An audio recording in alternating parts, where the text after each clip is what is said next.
이 청년들의 창업을 돕는다는 취지로 추진된 푸드트럭 사업이 오히려 청년들의 발목을 잡고 있습니다. 영업 장소가 부족해 줄폐업을 하고 있다고 하는데요. 자세한 내용 이슈 10분 체크해서 알아보겠습니다. 한국푸드트럭협회 하혁 회장 모셨습니다. 안녕하십니까, 회장님? 안녕하세요. 네, 회장님 직접 푸드트럭 운영하시는 거죠? 예, 제가 직접 운영하고 있습니다. 얼마나 되셨어요? 저는 지금 한 5년 정도 됐습니다. 그러면 이제 거기서 이제 고참이신 거예요? 예, 제가 서울시에서도 1호로 창업을 해서 네. 시작했고 지금도 꾸준히 하고 지금도 있습니다. 계속? 네, 저번 주도 벚꽃축제에서도 운영하고 있습니다. 여의도 벚꽃 축제요? 네. 그날 좀 어떻게 재미 좀 보셨어요? 네, 그날 날씨가 좋아서 좋았습니다. 1일부터 8일까지 했을 텐데 벚꽃 축제가요? 예, 맞습니다. 근데 이제 평일날은 뭐 매출이 네. 많지는 않았고요. 주말, 토요일날 매출이 주로 어떤 걸 좋았습니다. 판매하셨습니까? 저는 큐브 스테이크랑 스웨덴 핫도그 이런 걸 판매했습니다. 맛있었겠습니다. 네. 네. 지금 푸드트럭 협회잖아요? 네, 회원들이 맞습니다. 몇 명이나? 지금 정회원은 이제 한 400명 정도 되고요. 그래요? 준회원은 한 500명 정도 됩니다. 생각보다 많네요. 예, 영업하시는 분들이 많이 늘어났습니다. 그만큼 푸드트럭이 많다는 거네요? 예, 그렇습니다. 많이 운영되고 있습니다. 그럼 푸드트럭 협회에서는 주로 어떤 일을, 아무튼 뭐 이해관계 문제를 해결하시려고 그러겠죠? 예, 맞습니다. 이제 정부에서 그 처리하지 못하는 그런 지자체에 대한 푸드트럭 정책이라든지 네. 아니면 계속 풀어나가야 될 규제에 대해서 저희 협회에서는 이제 좀 중간다리 역할을 하고 있습니다. 정부와 이제 저희 협회원들이 중간다리 역할을 하고 있고요. 네. 주로 이제 저희 하는 업무 중 세 가지가 네. 푸드트럭 영업 장소 제공을 하고 있고요. 그리고 두 번째는 이제 저희가 올해부터 네. 푸드트럭 전문 요리사 자격증을 발급을 합니다. 그래요? 네, 뭐 위생에 관련된 자격증도 되고 요리 실력에 대한 자격증도 되기 때문에 이런 자격증을 발급하고 있고 그거 참 좋은 것 같네요. 그죠? 맞습니다. 소비자들이 신뢰할 수 있으니까. 예, 신뢰를 줄 수 있는 요소고요. 그리고 이제 지속적으로 운영이 가능하도록 저희가 경영 멘토링 아카데미도 진행하고 있습니다. 그래요? 네. 전문적으로 뛰시네요. 네. 회장님이 젊으시니까 여러 가지 창업이라든가 창의력도 상당히 있을 거로 보여지는데요. 네. 그런데 지금 가장 문제가 되는 게 푸드트럭이 영업할 장소가 마땅치 않다는 거 아닙니까? 예, 맞습니다. 지금 장소가 가장 부족한데요. 네. 지금 상권과의 마찰을 피해서 장소를 선정하거나 아니면은 그렇게 선정된 장소는 유동인구가 없고 다른 말로 상권이라는 건 기존 상인들. 기존 상권입니다. 예, 기존 상권입니다. 기존 네. 상인들. 네. 상권이 없다는 건 이제 유동인구가 적고 영업이 안 된다는 건데. 그렇죠. 새로운 곳을 개척을 해야 되지만 네. 그게 단기적으로는 쉽지가 않거든요. 그래서 장소가 지금 없는 게 가장 큰 문제입니다. 아무래도 뭐 유동인구가 많고 네. 매출이 늘을 만한 데는 기존 상인들께서 다 상권을 형성하고 있을 거 아니에요. 그렇습니다. 거기 또 파고 들어가기도 좀 여러 가지로 이제. 그렇죠. 이제 안 그래도 지금 자영업 시장이 많이 불안정한 시장이고 지금 대부분 지금 경기도 어려운 상황인데 네. 거기에 또 푸드트럭까지 들어간다면은 기존 상권에서 좀 대부분의 네. 상권은 반발이 있습니다. 그렇겠네요. 상인들이. 그럼 지자체의 어떤 뭐 좀 뭐라 그럴까요? 각별하거나 네. 특별한 지원이 필요한 거로 봐야 됩니까? 현재로서는 이제 그 푸드트럭 영업 장소가 네. 정부 이런 지자체에서 제공하는 곳으로 많이 의존을 하고 있습니다. 네. 그래서 이제 지자체에서 장소 확대를 해주는 게 가장 중요하고요. 지금 좋은 사례로 발전되고 있는 곳이 제주도입니다. 제주도는 제주도요? 지금 이제 아직까지 거의 확정은 아니지만 네. 뭐 지금 기대하고 있는 게 제주도 자체가 푸드트럭 존으로 이렇게 섬 자체가 되는 걸로 지금 앞두고 있습니다. 그래요? 네, 서귀포시 같은 경우는 네, 자유롭게 푸드트럭을 할 수 있게 네, 섬 자체가 네, 지금 협회 진행되고 회원들이 있습니다. 그럼 제주도 많이 내려가시죠? 제주도로 가신다고 문의자 많이 지금 그래요? 하고 있습니다. 제주도 지부 설립해야겠습니다.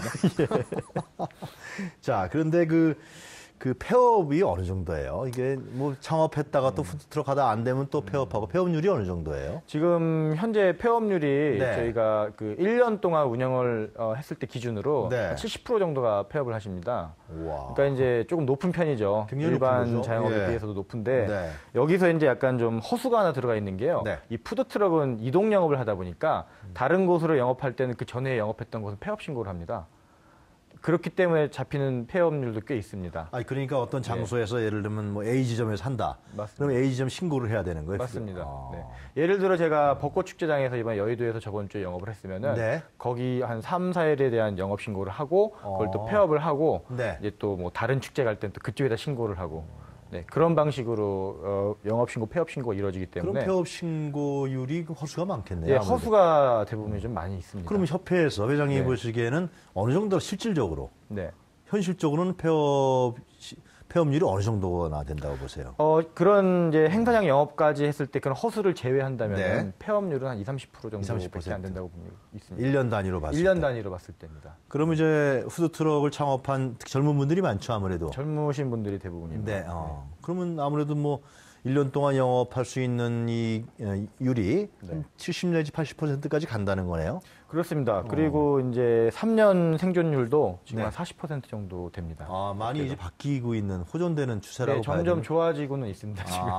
네. 좋아지는 이유는 왜 그렇다고 보세요? 아무래도 이게 청년 창업의 아이콘이고 네. 2천만 원 창업으로 당장 월 한 2, 300 정도 수익은 이렇게 나올 수 있는 구조이기 때문에 네. 요즘 일반적으로 그렇게 2, 300 정도 수익이 나오려면은 2, 3억대 창업 자본금이 필요하거든요. 그렇죠. 상가를 얻으려면 뭐 권리금도 있어야 되고 뭐 보증금도 내고 운영자금이 있어야 되는데 푸드트럭은 2천만 원으로 바로 창업을 시작할 수 있기 때문에 푸드트럭은 뭐 지자체에서 허가를 내주는 거예요? 예, 장소는 이제 대부분 지자체 허가를 내주는 지금 방식으로 하고 있습니다. 그러니까 푸드트럭에 대한 영업권이라 그럴까요? 네, 영업권은 이제 장소랑 영업권이 이제 동일시되기 때문에 네. 장소를 받으면은 뭐 그 나머지 부가적인 그냥 간단한 신고로 되기 때문에 일단은 장소랑 가장 잘 맞물려 있다고 보시면 됩니다. 세금도 좀 많이 감면해 줍니까? 뭐 똑같이 저희 부가세, 소득세 다 다 내고 냅니까? 합니다. 다 내요? 네, 감면은 없습니다. 아직은. 없습니까? 네. 그럼 규제 개혁 문제에 대해서도 상당히 좀 얘기를 하는 것 같은데요. 어떤 네, 부분들이 맞습니다. 규제가 좀 풀려야 된다. 푸드트럭을 하려고 그러면. 네. 지금 현재로서는 네. 영업지가 많이 늘어나려면은 국가에서 관리하는 이제 자리가 저희 영업 신고 대상지가 대부분이다 보니까 네. 좀 지자체에 적극적으로 그 장소 확대를 마련해 줘야 되는데요.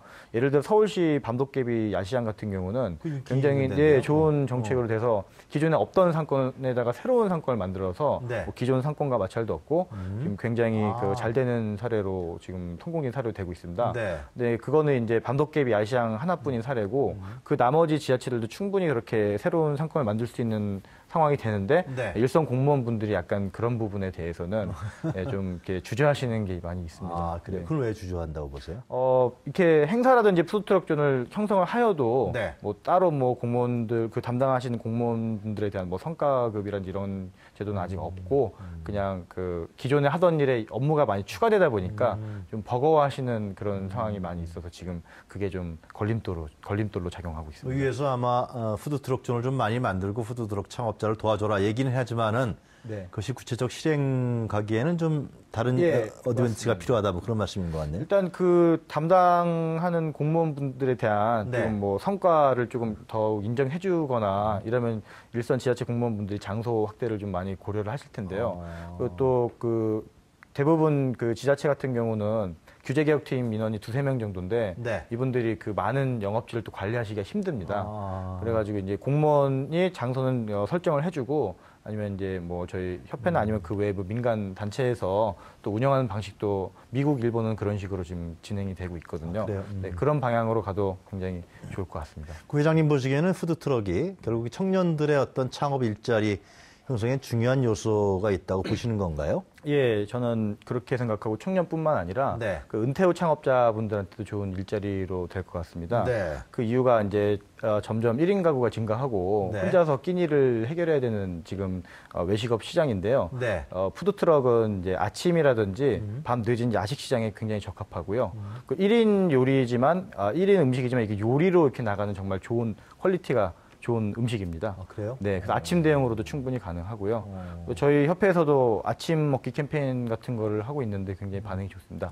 특히나 뭐 중고등학교 학생들은 아침을 못 먹는 학생들이 대부분인데요. 예, 이렇게 아침에 토스트라든지 뭐 핫도그를 제공을 그래도 길가에서 하니까 요즘 미세먼지가 많잖아요, 서울에. 네, 네. 그럼 위생 문제도 좀 걱정되지 않겠어요? 예, 그래서 일단 네. 복장도 잘 착용을 하고 미세먼지 때문에 저희가 푸드트럭 안에 이렇게 아크릴 같은 걸로 격벽까지 설치하고 뭐 공기청정기랑 다 이런 클린, 깨끗할 수 있는 환경을 마련해서 구조를 설비하고 있습니다. 저도 푸드트럭 가서 한번 음식을 사 먹었으면 좋겠는데 눈에 잘 띄지는 않더라고요, 아직까지는. 현재로서는 아직은 많이 대중화되지는 않았습니다. 네. 퀄리티 말씀하셨는데요. 네. 그 요리의 뭐 재료라든가 이런 거를 그러면 상당히 좋게 쓴다는 건가요? 맞습니다. 저희 푸드트럭 하시는 분들이 네. 지금 대부분 업자분들이 재료를 굉장히 좋은 걸 수급을 많이 하시고요. 오히려 이제 저장 공간이 좀 부족하다는 단점이 장점으로 작용해서 그날 사온 걸 다 그날 소진시키십니다. 아, 그래요? 네. 아. 오래 묵히지를 않기 때문에 네. 재료 신선도가 더 잘 유지가 됩니다. 가격대는 어떻게 됩니까? 다른 데보다 좀 싸나요? 그때는 네, 일반적인 그런 상점보다는 많이 저렴하고요. 네. 한 30% 저렴합니다. 30-40%요? 네. 아까 그 이번에 그 여의도 벚꽃 축제할 때 스테이크 하셨다고요? 네, 큐브 스테이크 했습니다. 큐브 스테이크. 네. 그건 얼마에 파셨어요? 그거는 이제 180g 기준 8,000에 팔았는데요. 네. 저희가 레스토랑에서 나가는 퀄리티랑 같습니다. 그래요? 겉에 이렇게 시어링을 해서 바삭하게 하고 육즙을 가두는 방식으로 해서 고기도 미국산 그 프라임 최상 냉장 고기로 해서 일반적인 레스토랑에서 3만 원대 가격인데 네. 8,000원에 맛볼 수 있는 그런 장점이 있습니다. 알겠습니다. 자, 그 정부 얘기를 좀 할게요. 중앙정부. 네네. 중앙정부에서 원래 참 푸드트럭을 지금 뭐 구속되셨습니다만 박근혜 전 대통령도 네. 푸드트럭 얘기를 많이 했던 걸로 제가 기억하는데 맞습니다. 네. 한 3년 정도 된 거죠? 정부에서. 예, 맞습니다. 2014년 중반기에 네. 이제 시작이 됐습니다. 그런데 지금은 어떻습니까? 중앙정부의 지원이라든가 대책은 어떻게 평가하십니까? 아무래도 지금 그 컨트롤타 역할을 하는 곳이 지금 네. 공석이다 보니까 아. 지금 대기 상태에 있긴 한데 네. 지금 뭐 각 지자체 시장님들 같은 경우는 이거 관련해가지고 많이 활성화시키려고 정책을 계속 지금 만들어주고 계십니다. 네. 지자체에서 네, 특히나 시장이나. 예, 맞습니다. 그래서 서울시나 뭐 경기도 같은 경우도 네. 지금 계속적으로 지속적인 그런 뭐 예산을 편성을 해서 지원책을 좀 준비를 하고 있고요. 서울시 지원책은 어떤 것들이 지금 있습니까? 서울시 같은 경우는 이제 그 기존의 창업 전 분들한테 대상으로 한 아카데미 이외에 그래요? 지속적으로 할 수 있게 이제 추후에 멘토링 프로그램을 좀 더 강화해가지고요. 경력이 많고 실력이 있는 그런 푸드트럭 영업자가 이제 신규 창업하시는 분들한테 아이템, 그러니까 예를 들어 뭐 메뉴 비법 전수라든지 아니면 뭐 운영하는 이런 경영 노하우, 뭐 소비자 심리 이런 프로그램들을 강화해서 지금 제공하고 있습니다. 회장님이 많이 다니셔야겠네요. 예, 많이 다니려고 노력하고 있습니다. 경기도는 어떤 또 다른 차별이 있습니까? 네, 서울시하고? 경기도 같은 경우는 또 푸드 바이크라는 개념을 도입해가지고요. 푸드 바이크요? 네, 일반적으로 푸드 트럭은 창업비가 2천만 원 정도인데 푸드 네. 바이크는 또 500만 원으로 창업이 가능합니다. 그래서 더 소규모 자본으로 바이크라는 건 자전거를 말씀하시는 예, 거예요? 자전거인데 자전거 뒤에 이렇게 공간을 이렇게 따로 아. 만들어서 하는 이렇게 끌고 다니는 자전거입니다. 아. 이탈리아 이렇게 그 시장 가면은 이렇게 바이크 형식으로 된 예, 것도 있고 예, 예. 그렇거든요. 경기도는 그거 관련해서 또 지원책을 해주고 있고요. 네. 또 푸드 트레일러를 경기도 예산으로 제작을 해서 저렴하게 또 임대를 지금 주는 사업을 경기도가 하고 있습니다. 그렇게 지자체에서 지방정부에서 그렇게 신경 쓰는 건 아까 회장님 말씀하신 대로 뭐 일자리라든가 창업이라든가 이런 부분들이 늘어난다. 네, 맞습니다. 1인 창업이. 네. 그런 측면이라고 우리가 봐야 되는 건가요? 예, 그렇게 접근을 할 수 있을 것 같습니다. 네. 지금 뭐 그 일반 청년들이 실업률도 높고 그렇죠. 예. 이렇게 대기업 들어가기도 힘들고 또 지금 공무원 준비하는 게 지금 역대 최고 네. 인원이라고 하는데 이제 청년들이 딱히 또 예전같이 뭐 게임 산업 부흥기 때 게임 사업 창업이나 뭐 네. 쇼핑몰 창업 이런 게 지금 또 힘들거든요. 네. 그러니까 청년들이 쉽게 창업할 수 있고 전문성을 1년 안에 갖출 수 있는 게 네. 푸드트럭이기 때문에 지자체에서 일자리 창출과 창업에 외엔 또 한 두세 명의 또 일자리 창출 효과가 있습니다. 푸드트럭이. 그래서 일자리 창출 방안으로. 근데 이제 많이 회장님이 지원하고 그 예. 초반에 네. 이제 기존 상권이 있는데 가게 되면 이제 상인들하고 갈등과 마찰이 일어난다고 말씀하셨잖아요. 맞습니다. 상당히 당연할 것 같은데요. 기존 상인들도 밥 먹고 살아야 되는데 네. 이런 부분들을 해결할 수 있는 법적이라든가 뭐 그런 제도적 장치가 필요하지 않을까 싶기도 한데 어떻게 생각하세요? 예, 그래서 저희 그 협회에서도 네. 제안을 할 때 기존 상권이 비활성화되는 시간대가 있습니다. 대부분 이제 외식업 이렇게 상권이 있는 곳은 네. 오전 10시 이후부터 영업을 시작하는데요. 네. 아침 이른 시간에 저희가 출근길에 직장인들이나 학생들 대상으로 한 시장, 네. 그리고 또 기존 상권이 문을 닫고 10시 이후에 뭐 겨울엔 힘들겠지만 그래도 뭐 4월부터 11월까지 날씨가 괜찮을 때는 10시 이후부터 2시까지 또 야식 시간 때 네. 시장이 또 굉장히 큽니다. 아, 그래요? 네. 그런 시장을 공략하면은 기존 상권과 겹치지 않고요. 그러면 그거는 뭐 법이라든가 조례라든가 이런 제도화 시켜줄 수 있는 건가요? 예를 네, 들면? 지자체에서 그와 관련해가지고 네. 조금 아침만 영업을 할 수 있는 장소를 제공을 해준다면은 조금 더 많이 활성화될 것 같습니다. 딱 그래서 뭐 아침 9시까지 딱 하고 이제 뭐 이동한다거나. 미국 같은 경우가 그런 식으로 영업을 하고 있습니다. 아, 그래요? 예, 뉴욕의 이렇게 그 버나가 쪽에서는 푸드트럭을 영업할 수 있는 시간이 뭐 오전 10시부터 2시까지 법적으로 정해져 있습니다. 네. 네, 그런 식으로 특정 시간대에 영업을 한다면 좀 알겠습니다. 더 좋은 효과가 있을 것 향후 같습니다. 뭐 계획 같은 거 있으면 좀 말씀해 주시죠. 예. 저희는 이제 점점 네. 많은 분들이 안전한 먹거리를 쉽게 접할 수 있게 그게 제일 중요한 네, 것 같아요. 그게 제일 중요한 것 같습니다. 네. 네. 그게 원활하게 이루어진다면 분명히 일자리 창출 효과도 많이 일어날 수 있고요. 또 외식업 시장도 다른 방향으로 4차 산업혁명에 맞춰서 바뀔 수 있을 것 같습니다. 협회에서 그런 안전한 먹거리를 제공할 수 있는 어떤 서로 간의 시스템이라든가 이런 것도 만들면 어떨까 생각 좀 드네요. 네, 그래서 이번에 저희가 그 네. 자격증 등록을 할 때도 그 식품 안전 규정에 대한 등록을 식약처에다 했습니다. 그래서 이 자격증으로 이제 그런 걸 증빙할 수 있고요. 네. 또 재료도 또 이렇게 뭐 여러 가지 그 위생 인증을 하는 제도를 지금 도입하고 있어서요. 네. 안전한 먹거리 제공에 큰 역할을 노력을 하고 있습니다. 잘 알겠습니다. 오늘 말씀 잘 들었습니다. 네. 감사합니다. 감사합니다. 네. 네, 지금까지 한국푸드트럭협회 하역 회장과 이야기 나눠봤습니다.